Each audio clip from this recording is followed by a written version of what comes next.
Profile has some issue এই লেখাটা কিন্তু চলে এসেছে। ইদানিং সবার আইডিতেই কিন্তু দিয়ে দিচ্ছে। কারণ আমি কি করেছিলাম, কি কারণে এটা লেখাটা আসছে, সো সেটাই নিয়ে আজকে আপনাদেরকে জানিয়ে দিই। আমি আসলে মূলত যে কাজটা করেছিলাম, ইন্ডিয়া ভার্সেস পাকিস্তানে একটা লাইভ ম্যাচ ছিল।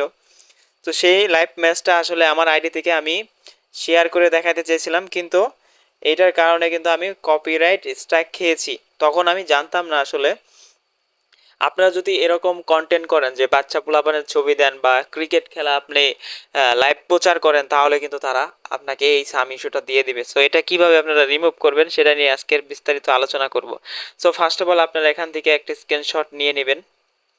আপনারা এটা সিম্পলি একটা স্ক্রিনশট নিয়ে নেবেন এবং আপনার যে আইডিটা রয়েছে, প্রোফাইলটা রয়েছে, প্রোফাইলে আসার পর এখানে থ্রি ডট মেনুতে ক্লিক করবেন। ক্লিক করার পর এখানে আপনি প্রোফাইল লিঙ্কে ক্লিক করবেন। আপনার আইডিটা প্রোফাইল লিঙ্ক কপি হয়ে গেল।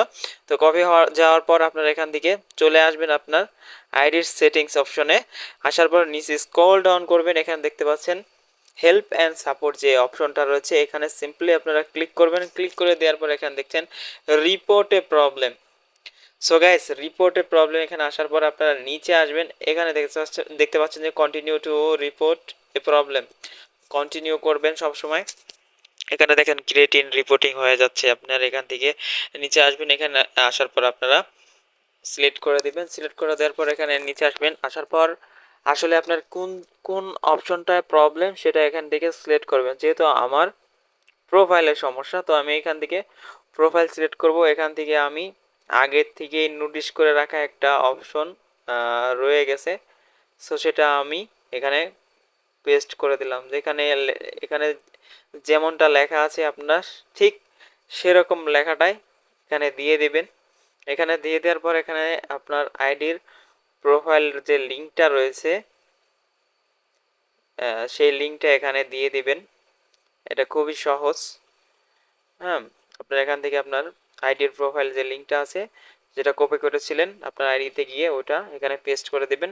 পেস্ট করে দেওয়ার পর এখান থেকে আপনার আপডেট করবেন, আপনার আপলোড করবেন আপনি যে স্ক্রিনশটটা নিয়েছিলেন সেই স্ক্রিনশটটা এখান থেকে দিয়ে দিবেন। এখানে দেওয়ার পর আপনার এখানে প্রতিদিন 3 থেকে 4 বার আপনার এই কাজটা করবেন, তাহলে হয়তো বা ফেসবুক কোম্পানির কাছে আপনার এই নোটিশটা তাদের চোখে পড়বে।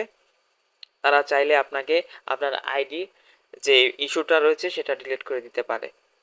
সো গাইস, এখান থেকে আমি এখানে সেন্ড রিপোর্ট অপশনটাকে আমি ক্লিক করলাম। আমি সেন্ড রিপোর্ট করে দিলাম।